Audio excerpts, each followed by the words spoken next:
नमस्कार मित्रों, अपने चैनल में सभी श्रोताओं का स्वागत करता हूं। मित्रों, कहानियों की इस श्रृंखला में आज प्रस्तुत कर रहा हूं मुंशी प्रेमचंद की कहानी मनोवृत्ति। तो आनंद लीजिए मुंशी जी की कहानी मनोवृत्ति का। एक सुंदर युवती प्रातःकाल गांधी पार्क में बिल्लौर के बेंच पर गहरी नींद में सोई पाई जाए, यह चौंका देने वाली बात है।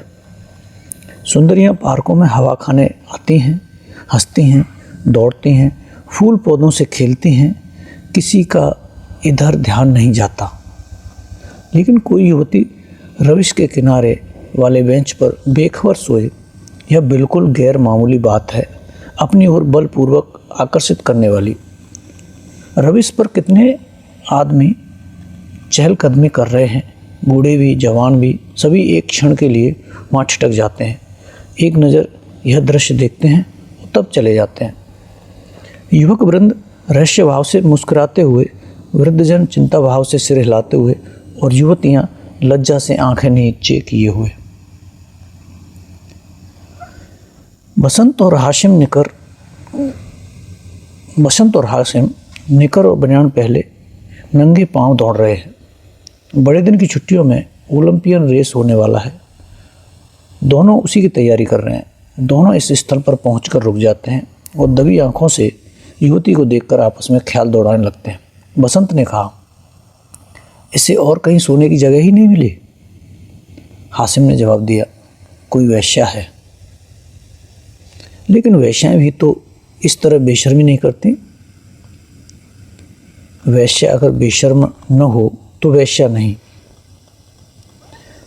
बहुत सी ऐसी बातें हैं जिनमें कुलवधू और वेश्या दोनों एक बराबर व्यवहार करती हैं। कोई वेश्या मामूली तौर पर सड़क पर सोना नहीं चाहती। रूप छवि दिखाने का नया आर्ट है। आर्ट का सबसे सुंदर रूप छिपाव है, दिखाव नहीं। वेश्या इस रहस्य को खूब समझती है। उसका छिपाव केवल आकर्षण बढ़ाने के लिए है, हो सकता है, मगर केवल यहाँ सो जाना यह प्रमाणित नहीं करता कि यह वेश्या है। इसकी मांग में सिंदूर है। वेश्याएं अवसर पड़ने पर सौभाग्यशाली बन जाती हैं। रात भर प्याले के दौर चले होंगे, काम क्रीड़ाएं हुई होंगी, अवसाद के कारण ठंडक पाकर सो गई होगी। मुझे तो कुलवधू सी लगती है। कुलवधू पार्क में सोने आएगी, हो सकता है घर से रूठ कर आई हो। चलकर पूछी क्यों न ले। मेरे अहमक हो, बगैर परिचय के आप किसी को जगा सकते हैं। अजी चलकर परिचय कर लेंगे, उल्टे और एहसान जताएंगे। और जो कहीं झिझक दे तो झिड़कने की कोई बात भी नहीं हो, उससे सौजन्य और सदयता से डूबी हुई बातें करेंगे। कोई युवती ऐसी बातें सुनकर चिढ़ नहीं सकती। अजी गत यौवनाएं तक तो रसवरी बातें सुनकर फूल ही उठती हैं, यह तो नव यौवना है। मैंने रूप और यौवन का ऐसा सुंदर संयोग नहीं देखा है। मेरे हृदय पर तो यह रूप अब जीवन पर्यंत के लिए अंकित हो गया, शायद कभी न भूल सकूं। तो फिर यही बात कहता हूँ कि कोई वेश्या है। रूप की देवी वेश्या भी हो, उपास्य है। यहीं खड़े खड़े कवियों की सी बातें करोगे, जरा वहाँ चलते क्यों नहीं? तुम केवल खड़े रहना, पास तो मैं डालूँगा। कोई कुलवधू है। कुलवधू पार्क में आकर सोए तो इसके सिवा कोई अर्थ नहीं कि वह आकर्षित करना चाहती है, और यह वेश्या मनोवृत्ति है। आजकल की युवतियाँ भी तो फॉरवर्ड होने लगी हैं। फॉरवर्ड युवतियाँ युवकों से आंखें नहीं चुराती। हाँ, लेकिन है कुलवधू। कुलवधू से किसी तरह की बातचीत करना मैं बेहूदगी समझता हूँ। तो चलो फिर दौड़ लगाऊं। लेकिन दिल में तो यह मूर्ति घट रही है। तो आओ बैठें। जब यह उठकर जाने लगे तो इसके पीछे चलें। मैं कहता हूँ वेश्या है, और मैं कहता हूँ कुलवधू है, तो 10-10 की बाजी रही। दो वृद्ध पुरुष धीरे धीरे जमीन की ओर ताकते आ रहे हैं, मानो खोई जवानी ढूंढ रहे हों। एक की कमर झुकी, बाल काले, शरीर स्थूल, दूसरे के बाल पके हुए पर कमर सीधी, इकहरा शरीर। दोनों के दांत टूटे पर नकली दांत लगाए, दोनों की आंखों पर ऐनक। मोटे महाशय वकील हैं, छरहरे महोदय डॉक्टर। वकील: देखा यह 20वीं सदी की करामात। डॉक्टर: जी हाँ देखा। हिंदुस्तान दुनिया से अलग तो नहीं है, लेकिन आपसे शिष्टता तो नहीं कह सकते। शिष्टता की दुहाई देने का अब समय नहीं है। किसी भले घर की लड़की वैसे है साहब, आप इतना भी नहीं समझते। वैसे इतनी फुअर नहीं होती, और भले घर की लड़कियां फुअर होती हैं। नई आज़ादी है, नया नशा है। हम लोगों की तो बुरी भली कट गई, जिनके सिर आएगी वे झेलेंगे। अफसोस जवानी रुखसत हो गई। जिंदगी जहन्नुम से बदतर तो हो जाएगी, मगर आँख तो नहीं रुखसत हो गई, वह दिल तो नहीं रुखसत हो गया। बस आँख से देखा करो, दिल जलाया करो। मेरा तो फिर जवान होने को जी चाहता है। सच पूछो तो आजकल के जीवन में ही ज़िंदगी की बहार है। हमारे वक्तों में तो कहीं कोई सूरत ही नज़र न आती थी। आज तो जिधर जाओ हुस्न ही हुस्न के जलवे। सुना, युवतियों को दुनिया में जिस चीज़ से सबसे ज़्यादा नफरत है वह बूढ़े मर्द हैं। मैं इसका कायल नहीं। पुरुष का जौहर उसकी जवानी नहीं, उसका शक्ति संपन्न होना है। कितने ही बूढ़े जवानों से ज़्यादा कईयल होते हैं। मुझे तो आए दिन इसके तजर्बे होते हैं। मैं ही अपने को किसी जवान से कम नहीं समझता। यही सब सही है, पर बूढ़ों का दिल कमज़ोर हो जाता है। अगर यह बात न होती तो इस रमणी को इस तरह देखकर हम लोगों यूँ न चले जाते। मैं तो आँखों भर देख भी न सका। डर लग रहा था कि कहीं उसकी आंखें खुल जाएं और मुझे ताकते देख ले तो दिल में क्या समझे। खुश होती कि बूढ़े पर भी उसका जादू चल गया। अजी रहने भी दो। आप कुछ दिनों ओकासा का सेवन कीजिए। चंद्रोदय खाकर देख चुका हूँ, सब लूटने की बात है। मंकी ग्लैंड लगवा दीजिए ना। आप इस युवती से मेरी बातें पक्की करा दें, मैं तैयार हूँ। हाँ, यह मेरा जिम्मा, मगर भाई हमारा हिस्सा भी रहेगा। अर्थात यह कि कभी कभी मैं आपके घर अपनी आंखें ठंडी कर लिया करूँगा। अगर आप इस इरादे से आएँ तो मैं आपका दुश्मन हो जाऊँ। ओहो, आप तो मंकी ग्लैंड का नाम सुनते ही जवान हो गए। मैं तो समझता हूँ यह भी डॉक्टर ने लूटने का एक लटका निकाला है। सच? अरे साहब, इस रमणी के स्पर्श में जवानी है। आप हैं किस फेर में? उसके एक एक अंग में, एक एक चितवन में, एक एक मुस्कान में, एक एक विलास में जवानी भरी हुई है। न 100 मंकी ग्लैंड, न एक रमणी का बाहुपास। अच्छा, कदम बढ़ाइए, मुवक्किल आकर बैठे होंगे। यह सूरत याद रहेगी। फिर आपने याद दिला दी।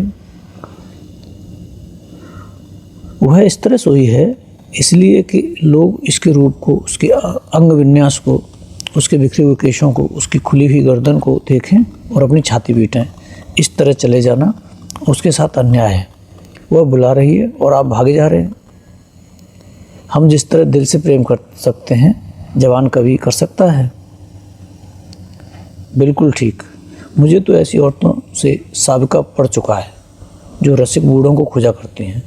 जवान तो छिछोरे, उच्छृंखल, अस्थिर और गर्वीले होते हैं। वे प्रेम के बदले में कुछ चाहते हैं, यहाँ निस्वार्थ भाव से आत्मसमर्पण करते हैं। आपकी बातों से दिल में गुदगुदी हो गई।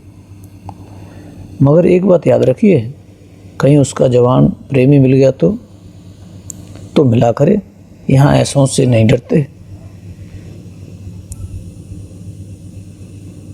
आपकी शादी की कुछ बातचीत थी तो? हाँ थी, मगर अपने ही लड़के जब दुश्मनी पर कमर बांधें तो क्या हो।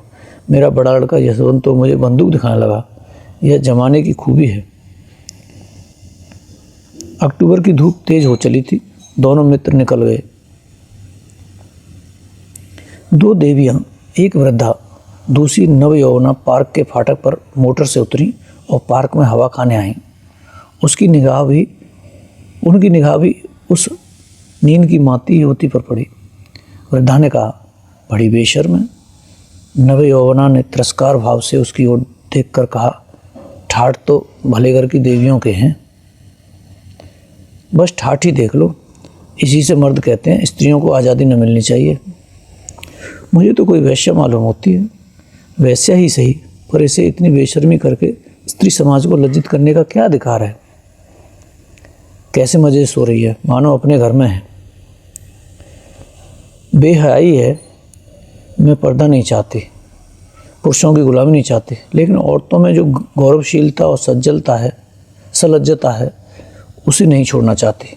मैं किसी युवती को सड़क पर सिगरेट पीती देखती हूँ तो मेरे बदन में आग लग जाती है। उसी तरह आधी छाती का जम्फर भी मुझे नहीं सुहाता। क्या अपने धर्म की लाज छोड़ देने से ही साबित होगा कि हम बहुत फॉरवर्ड हैं? पुरुष अपनी छाती या पीठ खोले थोड़ी नहीं घूमते।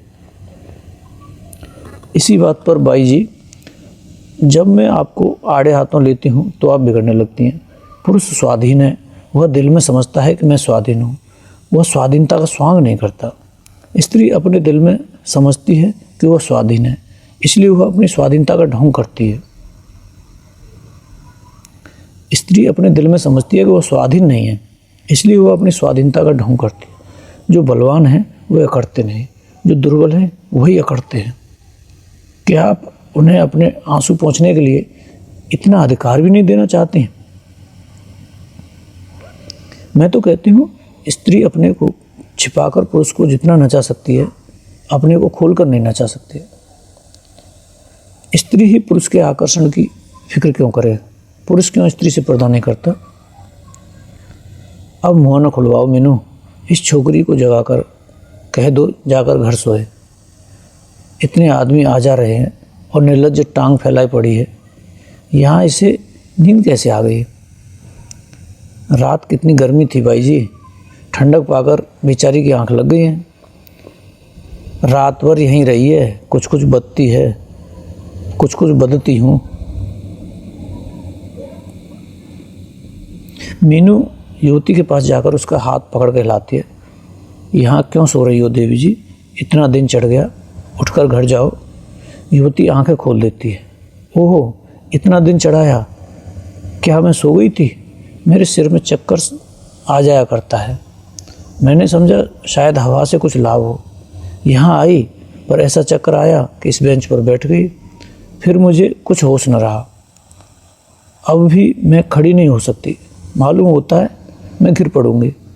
बहुत दवा की पर कोई फ़ायदा नहीं होता। आप डॉक्टर श्यामनाथ को जानती होंगी, वह मेरे ससुर हैं। युवती ने आश्चर्य से कहा, अच्छा, वह तो अभी इधर से गए थे। वह तो अभी इधर ही से गए हैं।